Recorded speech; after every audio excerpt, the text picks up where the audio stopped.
Welcome everyone to the third episode of the Transformation and Technology podcast.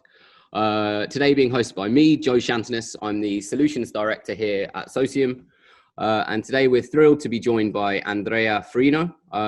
So sort of by way of introduction, Andrea is an independent management consultant with specialist knowledge in digital transformation, operational efficiency, supply chain and logistics. He previously led the external fulfillment team at Amazon, served as the supply chain retail leader at EY. On top of this, worked as an executive advisor at KPMG and helped build the SAP retail team at IBM. So Andrea, it's excellent to have you on. Many thanks for joining us. So what we're going to be tackling today predominantly are the sort of opportunities for the retail sector amidst the current global situation, predominantly through the lens of the sort of supply chain strategy, digital transformation, and customer pricing strategy. And as I said before, we're thrilled to have a subject matter expert on today to run us through. So Andrea, good morning. Hey Joe, good morning, and thank you for having me on the podcast. It's a pleasure to be with you today. And a pleasure as well. So let's just sort of dive straight in then. So taking UK grocers as the example, where do you see the biggest opportunities in the retail sector subsequent to the kind of pandemic situation, pending legislative changes with Brexit? Where do you see the biggest opportunities moving forward? Yeah, well, I would say it's definitely an interesting time from a retail perspective, mainly because when you think of grocers, but retailers in general, executives and retailers really need to move fast, in the sense that we have a series of concurrent events happening. We are in the middle of the COVID emergency. Brexit is just looming over us, approaching soon, and who knows what's gonna take. And then of course, e-commerce that has been with us for years, but now is even more accelerating. Mm-hmm. So from my point of view, the focus and as well the opportunities that are within those three key events, the focus is really on four key things. The first one remains convenience, and convenience today is really all about technology, and that is where the opportunity is like, how can you still keep the customer informed? Because that is what we want now. Technology has given us the power through the mobile phones, with the smartphone we have in our hands, and all the apps and the smart interfaces that all the retailers have, and the website that they've created. So it's all about how can you keep giving that convenience in terms of telling the customer what to have, what is available, and how can you deliver it fast to them in the most convenient possible way. And we all know Amazon has really given us the way ahead in terms of educating us on what we really want, and our expectations are increasing more and more. The second one is, and still remains, deliver better value. That is critical, especially now, because we are all more and more price sensitive. COVID and Brexit is really we're really more careful on what we shop for, and really look at areas where there is no value, so looking at cost cutting activities in areas where there is no value for the customers, therefore cutting those things up and reinvest all the savings into pricing, so have better offering at better price for customers. Sort of what the value retailers are doing, and that's why they're thriving in this kind of environment. And I see this really critical from a transformation point of view. It's like really cutting off anything that doesn't add any value to customers. Thirdly, I would say, and this is where lots of opportunities liaising is real estate. And with it, like the format revolution. If you think about it, like suddenly, COVID has put to zero the customer demand, and therefore all the stores went from being profitable or sort of profitable to basically zero sale in a blink. Mm-hmm. And the key thing here is really looking at real estate, and the fact that before 2020 despite the fact that e-commerce is putting out of business many retailers and therefore lots of businesses going into administration, we were still adding additional square footage, commercial square footage, which raised the question, why retailers are still doing it, and also doing it in the old way, in the sense that there is an opportunity now to look at the real estate that they already have, or future real estate, but to look at it in a more creative way, in the sense that rather than seeing it as a fixed cost, as it's always been, because the only time you rediscuss a certain store location is when the lease is up to expire and needs to be re-signed for the next 10, 20 or 20 years. But the key thing is now, like, how can you basically, the opportunity itself is to look at opening stores that actually can create profitable growth. And that comes from not viewing the store anymore as a fixed asset, but actually managing it as a portfolio, as a kind of a network that is more, a retail network that is much more fluid.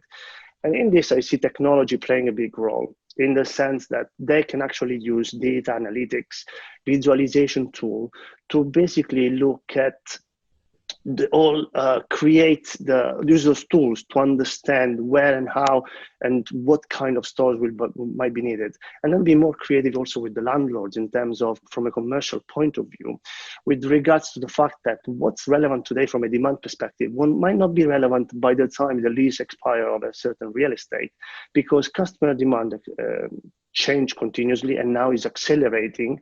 The pandemic has showed us that choosing a location in the proximity of popular restaurants or bars or shops or specific areas is not anymore the way of choosing a specific real estate. Actually, we need to go beyond that and see how can we redefine the store itself to mainly be able to open and close certain location as demand pops up and then diminish it. To give you an example, at the moment, it's really relevant to have open space and have smaller stores, because that is what the pandemic is basically forcing us to have a preference for areas where you can stay outside, so taking less risks. But this is not going to be forever. Like in few months' time or years, it's going to change, and therefore, how do you keep adapting to the changing demand? And I think technology here again could play a good role, an amazing role in terms of deciding where and how to do it, but also being more creative from the commercial point of view on how to choose the real estate. And fourth one, the other key area, I think, is the labor model. I think the labor model is really under threat, the traditional one, where you have a fixed labor force working in your stores, sort of with a fixed kind of demand that you predict based on seasonality and the usual. However, then COVID arrives, no more demand. What do you do with your workforce? But also, like, the gig economy in the UK has doubled in the last 3 years. We have almost about 4.7 million people working in the gig economy. So the question for me, from a retail point of view, is like, how can you take advantage of this? Because this is clearly showing that employees want more flexibility. People want to decide when and how to work at their own preference. So flexibility is becoming more and more a key. And for retailers, is an opportunity to actually flex their workforce based on the demand and not have some fixed costs always on their P&L. And on this one, I don't know if you're familiar, but there is a startup called Catapult. And what Catapult is doing is creating a marketplace that basically enables retailers to lower the labor cost and maximize the sales by flexing up and down the demand that they might have, offering them a marketplace where are about over 10,000 plus people that have signed up on. And it's really a platform where that centralize the shifts where employers can put forward shifts that are open in their stores. Retailers can basically say, I have few shifts unfulfilled tomorrow in that specific store. My workforce is not enough to cover them, and they can make it basically through Catapult. They can make those available to their internal workforce, where some of them, they might decide they want to do some extra work close to where they are or in a different store where they live, or to open up to the external marketplace with shared workforce that can work across different retailers only for the specific shifts that they want to work on. So from the labor model point of view, there is a huge opportunity where you can really de-risk the business from any unexpected event, but also mold your the way you work based on the demand that is out there. Yeah, it's actually consistent, particularly the latter 2 points when we refer to the space, the office space, or the store space, the square footage, as you put it.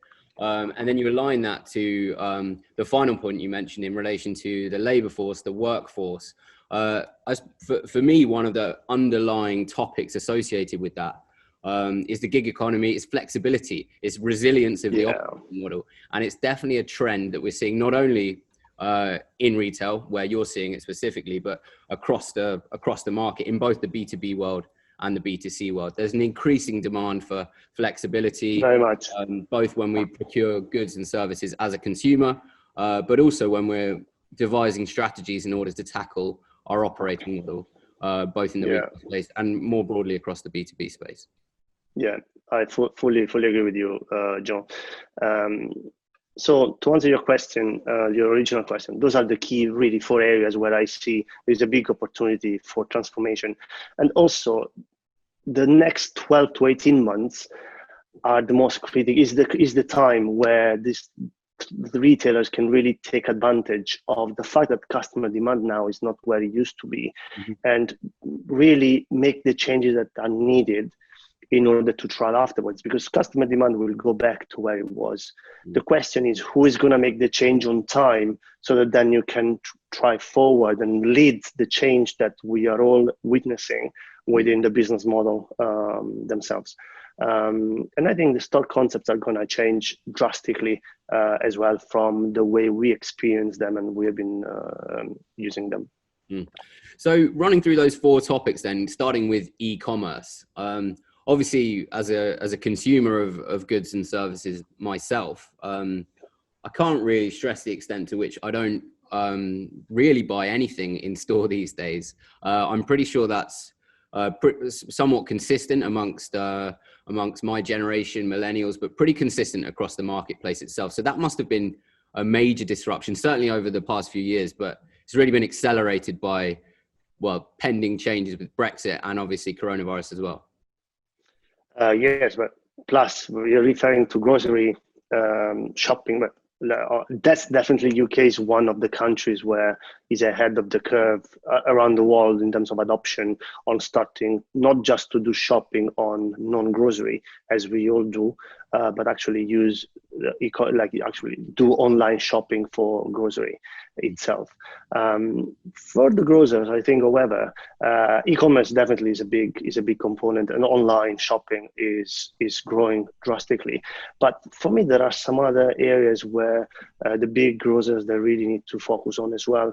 One of it is, how can you simplify your operations more and more? For example, through the years, the number of SKUs that they carry, the range that they have has basically grown exponentially. Like there is a study made by McKinsey. They say that currently today they carry 80% more SKUs in their stores than they used to 30 years ago.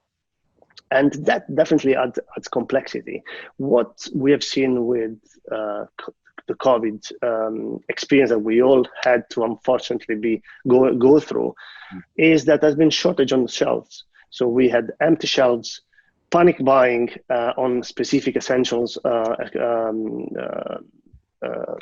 products, and not enough for everyone. And the key thing, the question really raised in my head is like, do we really need to have all the products choice that we have in those supermarkets, or can we, on the most commodity items, have fewer choice but more availability that will basically help the retailers, first of all, to need less space to put, or shelf space, more space to actually put the more essential items that are needed for customers, therefore less labor in the store itself, because you don't need to replenish continuously, because you can put more items of the same product on the shelf itself. And also you simplify your operations in the supply chain. Less products you carry, the more you can optimize your warehouse, your supply chain, and also you are less subject to shortage and have more meaningful relationship with your suppliers as well. And I've seen that the trend is going to accelerate in terms of reducing now the range, as well as going more on the private label range, which UK again is ahead of the curve.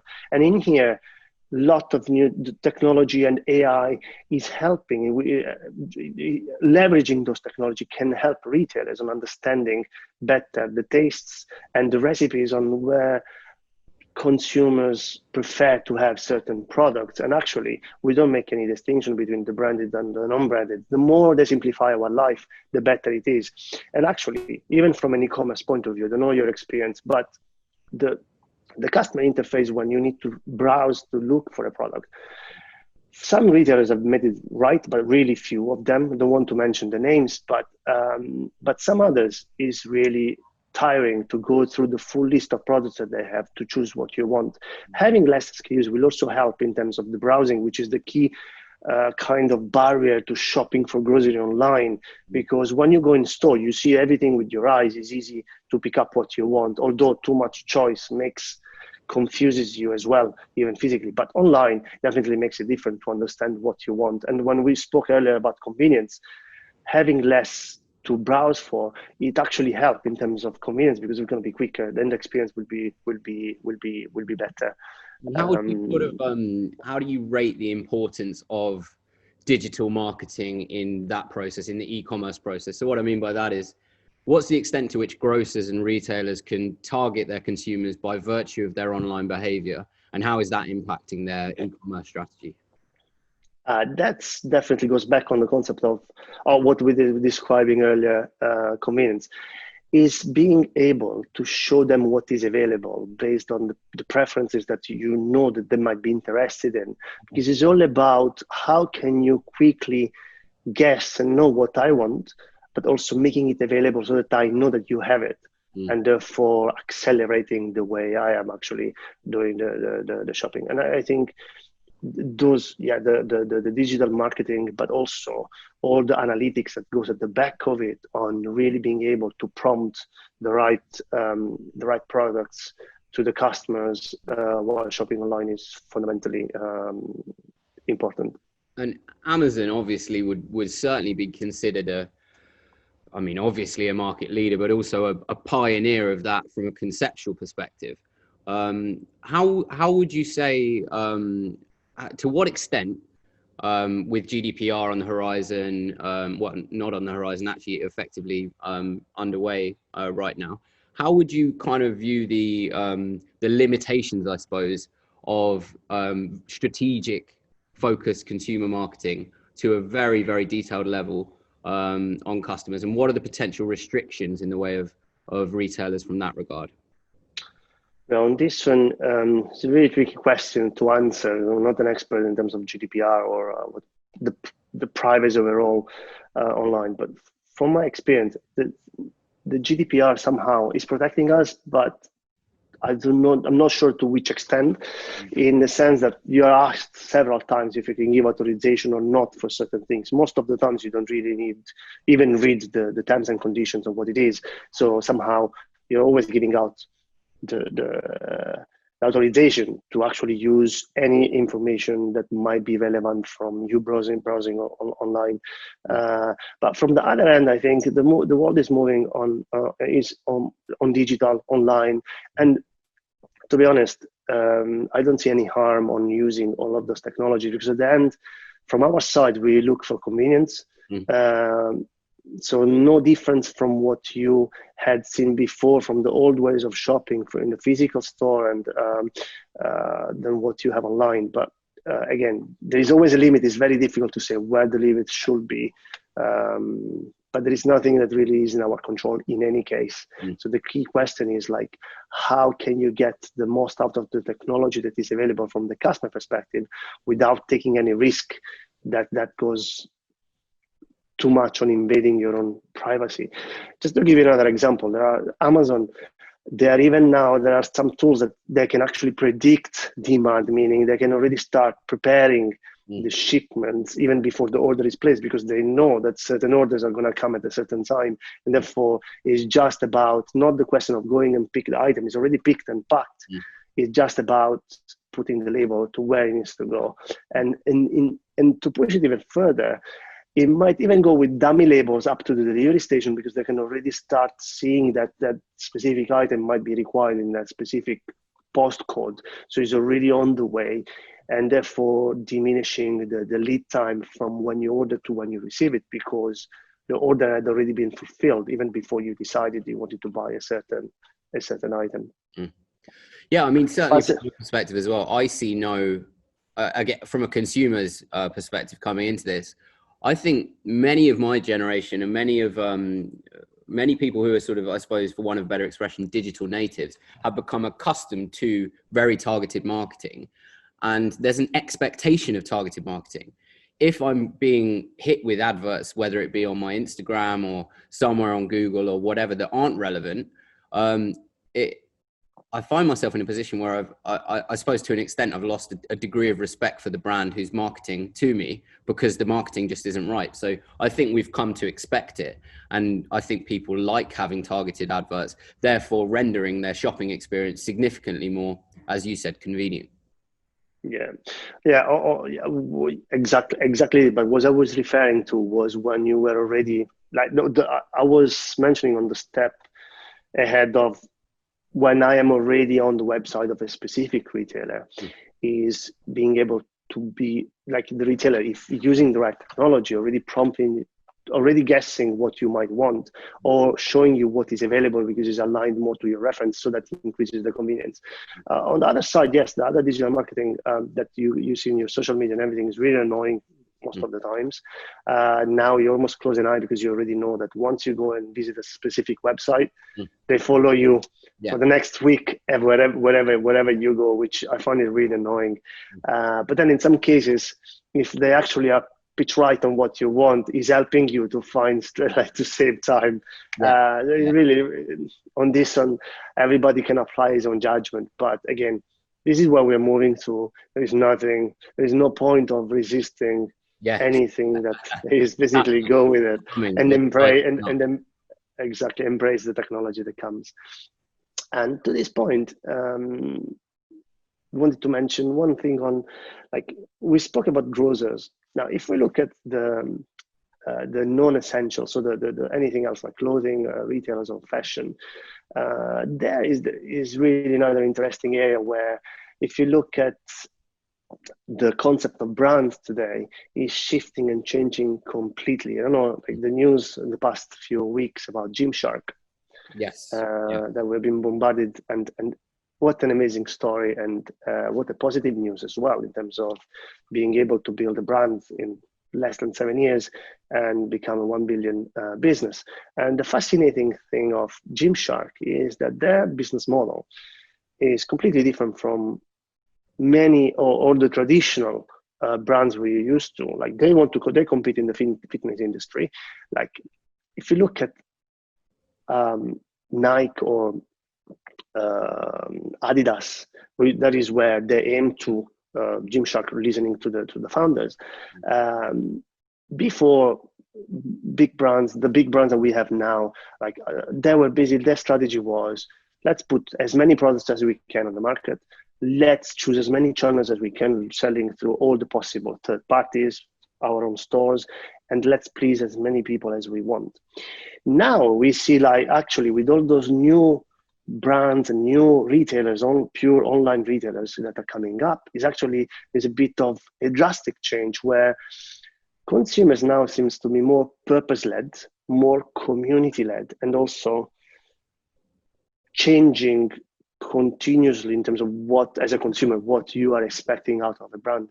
And Gymshark really is the representation of the current generation in terms of they're really purpose-led and community-led. That they're focused on the bodybuilders community, on the fitness people that are really passionate about fitness. And that has been the key focus from day one. And being so focused has allowed them to basically build a community of, if I'm not mistaken, it's about 12 million followers they have, social media. And that is how they start building their business, but with very solid foundation where each of their followers became an advocate of their own brand. Yeah. And the other amazing thing is that they're direct to consumer. There is no store in between of any sort. They do not sell via third parties, neither from their own stores, and no intention to do so as yet from listening to the interviews that they had. And that is really showing how this direct to consumer new opportunity that is there, that if you do it right, leveraging social media and really with the specific purpose being focused on creating that community feeling, can really open up avenue of opportunities for new brands, but also the existing, the old one, the one that we are used to shop on our daily basis.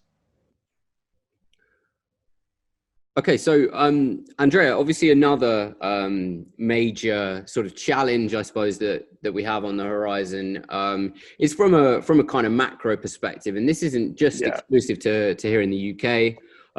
There's a lot of political instability, I suppose, to use the expression, across the world. So how would you say that the sort of, I suppose, the trade war with China, between the US and China and Western countries and China, also Brexit and other kind of macro trends, how would you say that's impacting the future of the retail space? Well, another fascinating area. And now we're moving more on the supply chain side of the opportunity side. And again, China and the trade war is definitely opening up, and Brexit, series of questions in terms of what do you do with your supply chain? I mean, our supply, most of the supply chains are all global. Most of them really focus on the Far East, China, and all the Southeast Asia, and specifically China. Now, the pandemic started in China, so it was a big supply chain shock that started there in February, and then had a series of repercussions throughout the months across the globe, because they stopped suddenly. Therefore, every single business was impacted because of their supply chains. Most of the time, they start in China.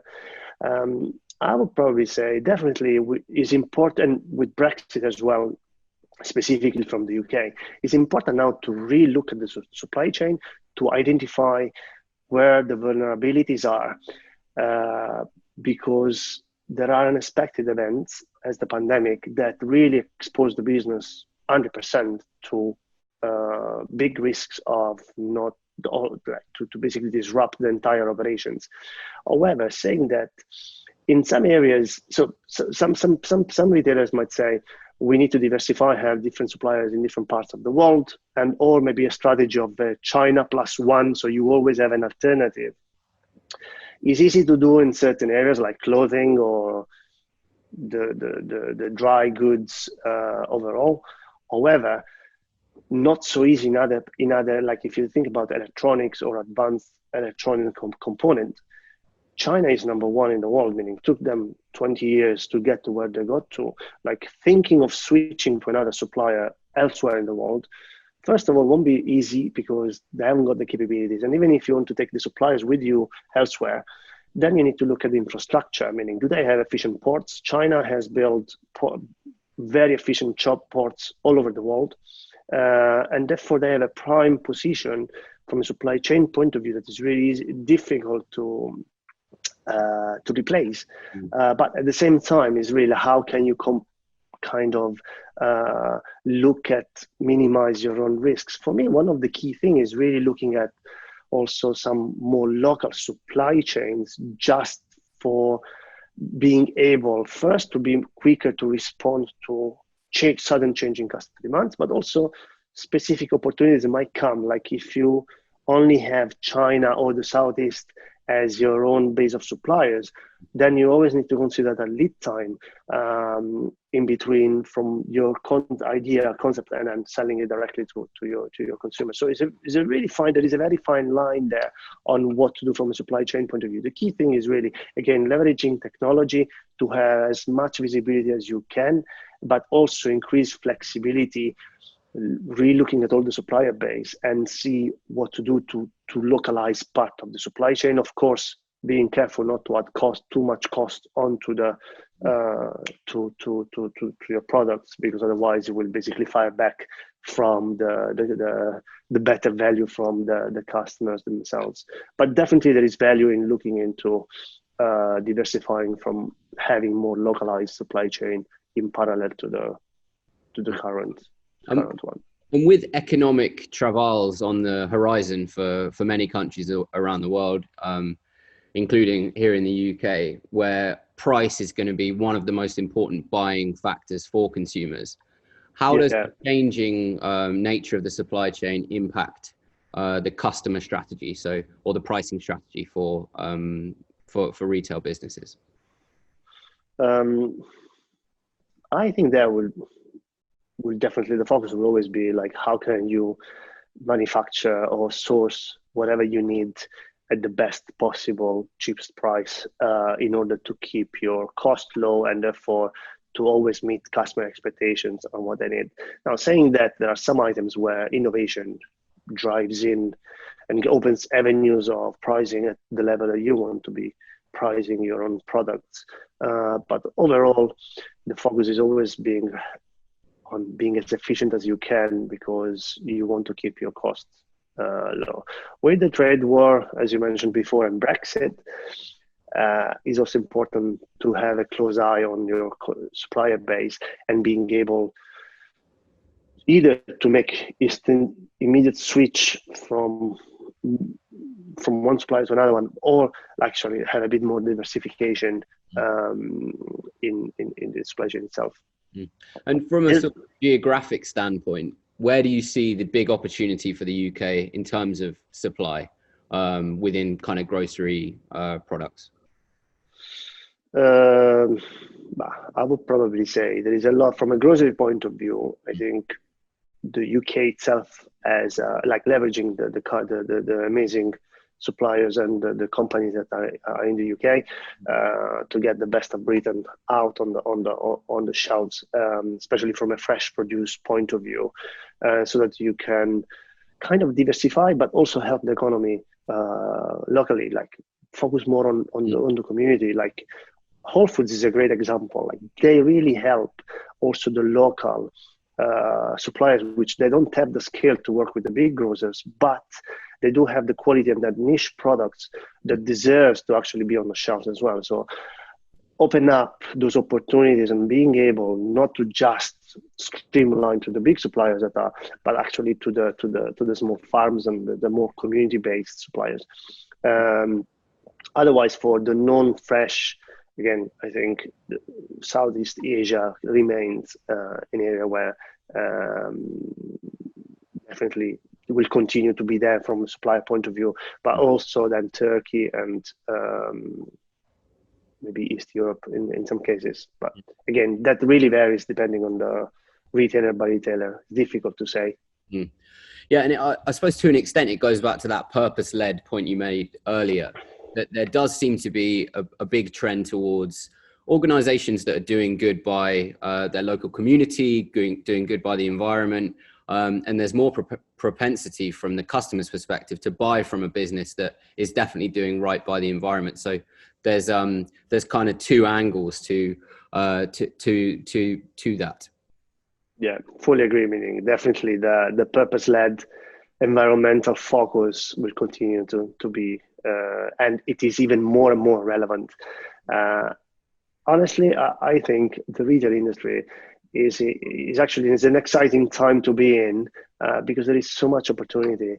And even for the more traditional retailers, there's plenty of opportunity to actually transform their business and to thrive into the next generation retail, which will always be there. And it's one of the most exciting sector as well, because it's where everybody is a customer of like they are dealing with all of us and on a daily basis. And not every industry has that luxury and also curse at the same time, because they always need to be ahead of the curve.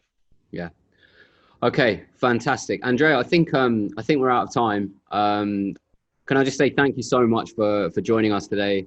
It's been awesome to have you on, and to have such insightful and sort of knowledgeable overviews of the future of the retail space. Wishing you the best, and hope we catch up soon. Thank you, and thanks for the invitation. Bye, Joe. Thank you, Andrea. Bye.